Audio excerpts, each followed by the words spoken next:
Friends, welcome to the Zorawar classes. आज के इस वीडियो में हम लोग फिजिक्स के एमसीक्यूज को डिस्कस करने वाले हैं। जैसा कि आप सब लोग देख पा रहे हो कि आज फिजिक्स के एमसीक्यूज का जो पार्ट 4 है वो हम लोग आज डिस्कस करने वाले हैं। सो स्टार्ट करते हैं अपने पहले क्वेश्चन से। The average velocity of a body is equal to the mean of its initial and final velocity. ठीक है, तो जो बॉडी की एवरेज वेलोसिटी है, ठीक है, अब पहली चीज तो दोनों कॉन्सेप्ट समझ लो आप। एवरेज वेलोसिटी क्या होती है? तो अगर हम बात करें एवरेज वेलोसिटी की, तो ये होती है टोटल डिस्टेंस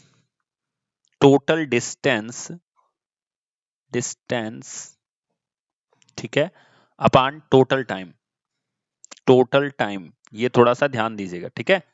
तो ये डिपेंड करता है total distance and total time. Suppose करो एक बॉडी है ए, जो इस पॉइंट से बी तक जा रही है। एक बॉडी है जिसका नाम है, मान लो, और ए से बी तक की जो डिस्टेंस है वो यक्स है, ठीक है। तो यक्स डिस्टेंस ट्रेवल करने में इसको टी टाइम लगता है। तो अगर हम एवरेज वेलोसिटी देखेंगे इस बॉडी की, तो टोटल डिस्टेंस अगर मैं बोलूं ए से चल रही है, बी तक जा रही है, फिर बी से ए तक आ रही है, तो 2x डिस्टेंस ट्रेवल की है और 2t टाइम इसका लगा है, ठीक है। तो average velocity x upon T जो कि इसके वेलोसिटी के इक्वल होगा, ठीक है। अब यहां पे क्या कहा है कि यहां तक तो हुआ to the mean of its initial and final velocity. तो मान लो अगर इसकी प्रारंभिक वेग 30 मीटर पर सेकंड का है एंड फाइनल वेग जो हो गया वो 40 मीटर पर सेकंड का है, 40 मीटर पर सेकंड का है, और इनके योग के मीन का मतलब होता है इनका माध्य। इसका मतलब इन दोनों को जोड़ के 2 से भाग देना, यानी कि 35 मीटर पर सेकंड आ जाएगा। तो हम कह सकते हैं ऐसी कंडीशन में जब उसके total distance upon total time और उसका प्रारंभिक वेग और अंतिम वेग का योगफल जो होता है वो अगर इस तरह से डिफाइन किया जा रहा है, तो जो वेलोसिटी होगी वो किस में होगी? यूनिफॉर्म वेलोसिटी में होगी। Next question, a straight line in S T graph parallel to Y axis. अगर हम बनाएं एस टी ग्राफ, एस मतलब होता है डिस्टेंस, ठीक है। तो ये आपकी डिस्टेंस हो गई एंड इधर हमने बना दिया टाइम। तो ये आपका एक्स एक्सिस हो गया, ये वाई एक्सिस हो गया। तो डिस्टेंस मान लो अगर हम काउंट करें तो ये हो गया 10, 20, 30, ये आपके सेकंड्स हो गए। अगर हम यहाँ पे देखें 10, 20, 30, ये आपका मिनट हो गया। According to question, a straight line in the S T graph, तो ये आपका एस टी ग्राफ है, parallel to Y axis. Y axis के पैरेलल होना चाहिए। इसका मतलब अगर हम 20 से निकाल रहे हैं उस रेखा को, तो ऐसे वाई एक्सिस के पैरेलल है। इसका मतलब जानते हो क्या हुआ कि टाइम तो इंक्रीज हो रहा है लेकिन वो बॉडी जो है वो 20 पे ही है। तो ऐसा पॉसिबल नहीं है कि अगर आप चल रहे हो, ध्यान से सुनिएगा, कि अगर आप चल रहे हो, ठीक है, तो आप अगर चल रहे हो तो आप उसी समय, यानी जहां से आपने शुरुआत की उस समय भी आप यहीं हो और उसके बाद 30 सेकंड बाद भी आप यहीं हो। तो ऐसा पॉसिबल नहीं है। तो हमारा आंसर कौन सा हो जाएगा? दिस इज नॉट पॉसिबल, ठीक है, कि पैरेलल हो वाई एक्सिस के और वो किसी चीज को, किसी वेलोसिटी को शो करे। तो बहुत देखो, कई लोगों के मन में ये भी आ रहा होगा रेस्ट वाला। तो रेस्ट के सिचुएशन में यस वाली चीज होती ही नहीं है, समझे। रेस्ट के सिचुएशन में यस की चीज होती नहीं है, लेकिन यहां पे यस को हम रिप्रेजेंट कर रहे हैं, इसलिए बेटर ऑप्शन होगा हमारा नॉट पॉसिबल, ठीक है। चलिए नेक्स्ट क्वेश्चन देखते हैं। तो तीसरा क्वेश्चन हमारे सामने है, a straight line parallel to X axis in velocity time graph. तो टाइम हमेशा दोस्तों हम नीचे ही दिखाते हैं, ठीक है। तो यहाँ पे हम देख लेते हैं 10, 20, 30, ऐसे हमारा टाइम हो गया। वेलोसिटी का मतलब होता है आपका वेग। तो यहाँ पे 10 हो गया, ये 20 हो गया, ये 30 हो गया, ठीक है। अब इसमें क्या है कि एक्स एक्सिस के पैरेलल है। अच्छा, ये एक्स एक्सिस हो गया, ये क्या हो गया? Y axis. एक्स एक्सिस के पैरेलल है मतलब ये 10 सेकंड में ऐसे सीधे सीधे चल रहा है, ठीक है। तो जब एक्स एक्सिस के पैरेलल है तो ऐसी कंडीशन जो होती है, मतलब ये हो गया कि भैया आप 10 ही सेकंड में दो जगह हो, यानी 10 ही सेकंड में आप कहां कहां हो? दो जगह हो। तो ऐसा भी पॉसिबल नहीं है। सॉरी, नेक्स्ट जो ये क्वेश्चन था इसमें बॉडी रेस्ट पे ही रहेगी, ये आपका बेस्ट ऑप्शन होगा।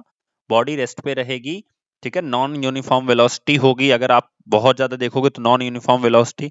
बट हमारा यहाँ पे जो आंसर होगा ये पॉसिबल नहीं होगा, क्योंकि एक बॉडी 10 सेकंड पे अगर 0 की स्पीड में है तो वो तुरंत 10 सेकंड पे ही 30 की स्पीड में नहीं पहुंच सकती है, ठीक है। तो ये पॉसिबल नहीं होगा। चलिए नेक्स्ट क्वेश्चन देखते हैं। A body is projected vertically upwards with a velocity u, मतलब एक बॉडी है, उसे फेंका जा रहा है कहां पर, ऊपर, ऊर्ध्वाधर ऊपर की तरफ फेंका जा रहा है किसी वस्तु को। तो मान लो आपका जो वस्तु है वो यम द्रव्यमान का है और इसे ऊपर की तरफ u वेलोसिटी से फेंका जा रहा है and return to the starting point in 4 second. तो यहां से, जहां से इसने स्टार्ट किया था, यहीं पे वापस आ जा रही है कितने सेकंड में, 4 सेकंड में। तो टाइम आपका कितना हो गया, 4 सेकंड। तो यहां पे हमने लिख लेना है, टाइम हमें दिया गया है 4 सेकंड, ठीक है। If g is equals to this, मतलब 10 मीटर पर सेकंड स्क्वायर, इसका मतलब हम कह सकते हैं कि g, या कह सकते हो a, ये जो है ये कितना है, 10 मीटर पर सेकंड स्क्वायर है। The value of u is, तो जो u है वो कितना होगा। तो एक चीज ध्यान से देखिएगा, दोनों कंडीशन की अगर हम बात करें तो जब ये ऊपर की तरफ फेंका जा रहा है, ठीक है ना, जब ये ऊपर की तरफ फेंका जा रहा है तो ये इसकी कुछ हाइट होगी, है ना। तो वो हाइट जो होगी वो उतनी ही हाइट इधर भी होगी। तो वो स्टार्टिंग कितना है, और कहा गया कि 4 सेकंड में क्या हो जा रहा है, 4 सेकंड में वो 0 हो जा रहा है। 4 सेकंड में जब वो return to the starting point and returns to the starting point, तो ये क्या हो जा रहा है, 0 हो जा रहा है। तो उस कंडीशन में जो हाइट है, जो इनिशियल वेलोसिटी है, वो कितना होगी। तो अगर आपको एक फार्मूला बताया जाए तो उसमें आपको मिलेगा s is equals to U T plus half A T square, है ना। तो अब इस वैल्यू में हमें दोनों नहीं पता है, ये ध्यान दीजिएगा, इस वैल्यू में हमें दोनों पता नहीं है। एक फार्मूला होता है v square is equals to U square plus 2as। तो पहले तो हम ये इसको सॉल्व कर लेते हैं। तो इन दोनों में हमें u नहीं पता है, ठीक है। चलिए देखते हैं। सो इसकी अगर आप सिंपल सी प्रोसेस देखोगे दोस्तों, तो ये 4 सेकंड में ऊपर भी जा रहा है फिर नीचे भी आ रहा है। इसका मतलब h डिस्टेंस को ट्रेवल करने में इसको कितने सेकंड लग सकते हैं, 2 सेकंड लग सकते हैं, ठीक है। तो टाइमिंग हमारी क्या हो गई, एक्चुअल में कितनी हो गई, 2 सेकंड एक बार ट्रेवल करने में। तो अगर हम देखेंगे जब ये ऊपर जाएगा फिर जब ये नीचे आएगा तो इस समय इसकी जो लास्ट वेलोसिटी होगी यानी u जो होगी वो 0 होगी, ठीक है। मैं फिर से एक बार समझाता हूं आप सबको।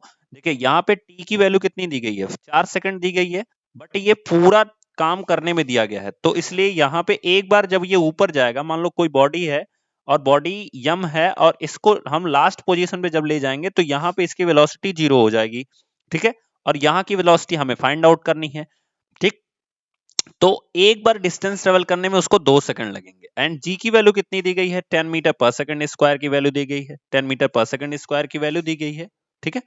तो एक फॉर्मूला होता है v is equals to U plus A T. तो ये प्लस तब होता है जब हम एक्सेलरेट कर रहे होते हैं यानी बढ़ा रहे होते हैं। तो चूंकि हमारी स्पीड घटती जाएगी, जैसे जैसे ये जो m द्रव्यमान की वस्तु है ये जैसे जैसे ऊपर जाएगी तो ये स्पीड में क्या हो जाएगी, कम हो जाएगी। इसलिए v की वैल्यू हो जाएगी 0 और कम होने के नाते इस फार्मूले में यहाँ पे माइनस लगेगा और u हमें पता नहीं है, माइनस हम लगाएंगे, g की वैल्यू हमें लगानी है एंड t लगानी है। तो यहाँ पे u जो है वो हमें पता करना है एंड g की वैल्यू 10 है एंड t की वैल्यू 2 हो गई। तो ये टोटल हो गया 20 और इधर करोगे तो प्लस में आ जाएगा। तो हमारा हो जाएगा 20 मीटर पर सेकंड u की वैल्यू हो जाएगी, ठीक है ना। u की वैल्यू कितनी हो जाएगी, 20 मीटर पर सेकंड हो जाएगी। Is it clear. चलिए आगे देखते हैं next question. A ball of m1 mass m1 and another ball of 2 times m1 are dropped from equal height. It if time taken by the balls to reach the ground is t1 and t2 respectively, then what is the relation between t1 and t2, ये आपका question है। तो अगर आपको concept clear हो तो आपको पता होना चाहिए कि चाहे हम किसी भी चीज को, चाहे वो m1 द्रव्यमान की हो या 2 टाइम्स m1 द्रव्यमान की हो, ठीक है, हम अगर इक्वल हाइट से किसी चीज को छोड़ रहे होते हैं, इक्वल हाइट से किसी चीज को छोड़ रहे होते हैं तो वो इक्वल टाइम पे ही ग्राउंड पे आएगी, इक्वल टाइम पे ही ग्राउंड पे आएगी। इस चीज को ध्यान दीजिएगा, ठीक है। क्योंकि ग्रेविटी के केस में द्रव्यमान की कोई वैल्यू नहीं है, ग्रेविटी के केस में द्रव्यमान की कोई वैल्यू नहीं है, वो उतने ही टाइम पे आएगी नीचे, क्लियर हो गया? तो इस तरह से हमारा जो रिलेशन होगा वो कितना होगा, T1 एंड T2 होगा। नेक्स्ट क्वेश्चन देखते हैं। An object starting from rest, an object starting from rest travels 20 metre in first 2 second. तो एक ऑब्जेक्ट जो है वो स्टार्टिंग कर रहा है रेस्ट से, इसका मतलब u की वैल्यू 0 हो गई। 20 मीटर ट्रेवल कर रहा है, इसका मतलब 20 मीटर s की वैल्यू हो गई। टाइमिंग कितनी हो गई, 2 सेकंड की हो गई। And 160 metre in next 4 second. तो ये S1 हो गया और ये हो गया S2। तो ये कितना हो गया, 160 मीटर जो है, यहाँ पे T1 है, इसको T2 ले लेते हैं, और T2 जो है वो कितना है, 4 सेकंड हो गया। क्लियर हो गया? चलिए अब देखते हैं, what will be the velocity after 7 second from the restart. तो 7 सेकेंड बाद जो वेलोसिटी होगी वो क्या होगी, ठीक है? तो यहां पे हमें फाइंड आउट करना है। तो बहुत आसानी से सबसे पहले तो आपको पता लगाना होगा कि जो शुरू की वेलोसिटी है ये कितनी है। तो देखो 20 मीटर की दूरी 2 सेकंड में तय कर रहा है, ठीक है? तो यहाँ पे पूछा आफ्टर 7 सेकंड वेलोसिटी क्या होगी। तो 20 मीटर की दूरी जो है वो कितने सेकंड में तय कर रहा है, 2 सेकंड में। तो यहाँ पे अगर हम वेलोसिटी देखेंगे तो 10 मीटर पर सेकंड की हो जाएगी। अच्छा यहाँ पे देखो अगले 160 मीटर की दूरी 4 सेकंड में तय कर रहा है, तो यहाँ पे जो वेलोसिटी हो जाएगी वो कितनी हो जाएगी, 4 से यहाँ से डिवाइड करोगे, 4 चौको 16, यानी 40 मीटर पर सेकंड हो जाएगी। तो अगर आप गैप देखोगे तो 4 और 2 6, 4 और 2 6, 6 सेकंड के बाद उस जो भी ऑब्जेक्ट है उसकी वेलोसिटी कितनी हो गई, 40 मीटर पर सेकंड 6 सेकंड के बाद, ठीक है? यानी कि हम देखे 6 सेकंड के बाद इतनी हो गई है, ठीक है? Then as you can see over here कि यहाँ पे एक्सेलरेशन जरूर है। तो अगर हम पहले केस में बात करें एक्सेलरेशन की, अगर हम पहले केस में बात करें एक्सेलरेशन की, तो आपको पता होना चाहिए कि 3 वैल्यू हमें दी गई है। देन फर्स्ट केस में हम बात करें तो फॉर्मूला होता है v equals to u plus at, ठीक है? बट हमें v तो पता नहीं है, तो हमारा ये फार्मूला लगने से नहीं रहा, ठीक है? एक और फार्मूला होता है s equals to ut plus half at square. तो ये फार्मूला होता है। अगर हम यहाँ पे s की वैल्यू 20 पुट करें, हमें u की वैल्यू 0 है, तो ये पूरी वैल्यू 0 हो जाएगी। देन हाफ इंटू a की वैल्यू हमें फाइंड आउट करनी है। t की वैल्यू कितनी दी गई है, 2, तो 2 का स्क्वायर कितना हो जाएगा, 4। एंड यहां से कैंसिल करोगे तो 2 हो जाएगा। देन 2 से अगर आप 20 को कैंसिल करोगे तो यहाँ पे हो जाएगा 10 मीटर पर सेकेंड स्क्वायर का एक्सेलरेशन है दोस्तों। तो अगर एक्सेलरेशन 10 मीटर पर सेकेंड स्क्वायर का है, ठीक है, तो 7 सेकंड बाद वो कितनी दूरी तय करेगा। तो हम या कह सकते हो कि उसकी वेलोसिटी कितनी होगी 7 सेकंड बाद। तो v equals to u plus at वाला फार्मूला हम यहाँ पे अप्लाई करेंगे। v की वैल्यू फाइंड आउट करनी, u आपको पता है 0 है, एक्सेलरेशन 10 का है, एंड यहाँ पे हम 7 से मल्टीप्लाई कराएंगे, देन हमें कितना मिल जाएगा, 70 मीटर पर सेकंड। सो हमारा आंसर हो जाएगा डी। क्लियर? तो यहाँ पे एक्सेलरेशन का गेम था, ठीक है? अब अगर आपको चेक करना कि आपका एक्सेलरेशन सही आया कि नहीं, तो इस दूसरी केस में, ये जो दूसरा केस आपको दिया गया है, इसमें भी आप ये फार्मूला अप्लाई करके देख सकते हो, एक्सेलरेशन इतना ही आएगा। क्लियर हुआ? अगला दिया गया, car is travelling with a speed of 36 kilometre per hour, the driver applied the brake and retard का मतलब होता है मंदन, यानी रोकना, ठीक है? The car uniformly, the car is stopped in 5 second, find the distance. तो सबसे पहली चीज तो आपको पता होना चाहिए कि कार की जो इनिशियल वेलोसिटी थी वो कितनी थी, 36 किलोमीटर पर आवर। और किसी भी वैल्यू के इनिशियल वेलोसिटी, यानी कह सकते हो किलोमीटर पर आवर को हमें मीटर पर सेकंड में बदलने के लिए, मीटर पर सेकंड में बदलने के लिए कितने से मल्टीप्लाई कराना पड़ता है, 5/18 से। तो यहां से आप मल्टीप्लाई कराओगे तो ये हो जाएगा 5 टू जा 10 मीटर पर सेकंड की इसकी इनिशियल वेलोसिटी है। तो ड्राइवर अप्लाई करता है ब्रेक को एंड रिटार्ड करता है, और ये जो कार है वो 5 सेकंड बाद 0 की वेलोसिटी पे आ जाती है, एंड टाइमिंग हमारी हो गई 5 सेकंड। तो सबसे पहले आप एक्सेलरेशन फाइंड आउट कर लो यहां से a की वैल्यू। तो कैसे मिलेगा, v is equals to u plus at। v की वैल्यू हो जा रही है 0, u की वैल्यू है 10, a की वैल्यू हमें फाइंड आउट करनी है, एंड t की वैल्यू है 5। तो 5 यहाँ पे डिवाइड, 5 जो है अगर हम यहाँ पे 10 को इधर करें तो -10/5 हो जाएगा a की वैल्यू, एंड यहाँ पे हमारा आ जाएगा -2, ठीक है? तो a इज इक्वल्स टू हो गया -2 मीटर पर सेकेंड स्क्वायर, यानी कि ये रिटार्ड कर रहा है, कार को रोकने का काम कर रहा है, इसलिए वैल्यू किस में है, माइनस में है। क्लियर हो गया। अब डिस्टेंस हमें फाइंड आउट करना है, तो फॉर्मूला क्या होता है, s is equals to ut plus half A T square. तो प्लस तो तब होता है जब हमारी कार की स्पीड बढ़ रही हो, लेकिन अभी यहाँ पे क्या हो रहा है, माइनस हो रहा है, इसलिए माइनस हाफ एटी स्क्वायर हो जाएगा। तो distance s is equals to आपको फाइंड आउट करना है, u की वैल्यू कितनी है 10 एंड t की वैल्यू कितनी है 5, माइनस हाफ इंटू a की वैल्यू भी किसमें है, माइनस में है, या आप नहीं भी लगाओगे तब भी यहाँ पे माइनस में ऑलरेडी ये वैल्यू आ जाएगी। एंड यहाँ पे t की वैल्यू कितनी दी गई है 5, तो यहाँ पे हो जाएगा 25। तो हमने काट दिया इसको, 2 से 2 कैंसिल, तो यहाँ पे हो जाएगा -25 एंड ये 50। तो 50 माइनस 25 कितना हो जाएगा 25 मीटर, यानी 25 मीटर चलने के बाद जो कार होगी वो क्या हो जाएगी, रुक जाएगी।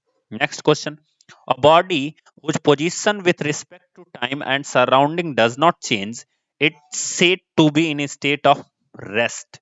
कहा जा रहा है कि एक वस्तु जिसकी पोजीशन टाइम के रिस्पेक्ट में बदल नहीं रही है, जैसे मान लो एक बस है और यहाँ पे खड़ी है, ठीक है, तो टाइम बढ़ रहा है लेकिन ये बस की पोजीशन नहीं बदल रही है, इसका मतलब ये बस क्या है, रेस्ट में है, यानी विरामावस्था में है। ठीक है, नेक्स्ट देखिए, in case of moving body, तो अगर कोई भी चीज मूव कर रही है तो देखिए ध्यान से कि डिस्प्लेसमेंट एंड डिस्टेंस की कंडीशन ध्यान से यहां समझिएगा। अगर एक बॉडी है जो पॉइंट ए से बी तक जा रही है, एक बस है जो कहां से कहां तक जा रही है, ए से बी तक जा रही है, ठीक है, तो ए से बी तक जाने के केस में अगर मान लो ये x डिस्टेंस को ट्रेवल कर रही है ए से बी तक, तो यहां पे डिस्प्लेसमेंट जो होगा, डिस्प्लेसमेंट क्या होता है, shortest distance between initial and final point. ठीक है, तो इनिशियल पॉइंट भी हमारा ए है एंड फाइनल पॉइंट बी है। तो अगर हम देखेंगे इस केस में जब वो सिर्फ यहां से यहां तक गई है, तो इसका जो डिस्टेंस है और जो डिस्प्लेसमेंट है वो दोनों क्या है, इक्वल है। ठीक है, बट अगर हम बात करें, ध्यान से समझिएगा, अगर हम बात करें कि फिर ये वापस बी से ए पे आ रही है, तो यहां पे जो डिस्प्लेसमेंट होगा दोस्तों, जो डिस्प्लेसमेंट होगा वो क्या हो जाएगा, वो हो जाएगा 0। बहुत सारे लोगों को ये चीज समझ में नहीं आ रहा होगा, तो आप जाके पहला चैप्टर पहले देखिए, फिर आपको अच्छे से समझ में आएगा। एंड जो डिस्टेंस हो जाएगा वो हो जाएगा 2x, तो जो डिस्टेंस हो जाएगा वो हो जाएगा 2x। तो इस तरह से हम देख सकते हैं कि डिस्टेंस कभी भी डिस्प्लेसमेंट से छोटा नहीं हो सकता है, यानी distance is always greater than और equal to displacement. Displacement is always less than और इक्वल टू डिस्टेंस। ठीक है, ये हमारा लास्ट आंसर होगा। And last question, for motion a straight path with constant acceleration the ratio of magnitude of displacement and distance covered is. ठीक है, straight path पे constant acceleration से अगर हम किसी भी मैग्नीट्यूड और मैग्नीट्यूड डिस्प्लेसमेंट का जो मैग्नीट्यूड है एंड डिस्टेंस का जो मैग्नीट्यूड है उसका अगर हम रेशियो निकाल लें, तो उसका रेशियो हमेशा क्या आएगा, 1 आएगा, बिकॉज वो पाथ कैसा है, स्ट्रेट है। मतलब एक बॉडी है, इस ए पॉइंट से बी पॉइंट तक चली, तो ऐसे केस में अभी लास्ट में ही मैंने समझाया कि ऐसे केस में डिस्टेंस एंड डिस्प्लेसमेंट क्या होगा, इक्वल होगा। तो जब इक्वल होगा तो उनका जब हम रेशियो निकालेंगे, यानी डिस्प्लेसमेंट एंड डिस्टेंस, ठीक है, एंड डिस्टेंस का जब हम रेशियो निकालेंगे दोस्तों, तो चूंकि ये दोनों इक्वल होंगे, इसलिए इसका रेशियो जो होगा वो किसके इक्वल हो जाएगा, 1 के इक्वल हो जाएगा। क्लियर हो गया, तो हमारा आंसर हो जाएगा ए। तो इस तरह से हमारा ये सेशन खत्म होता है। हम नेक्स्ट वीडियो में नेक्स्ट पार्ट को डिस्कस करने वाले हैं। तब तक के लिए थैंक यू सो मच।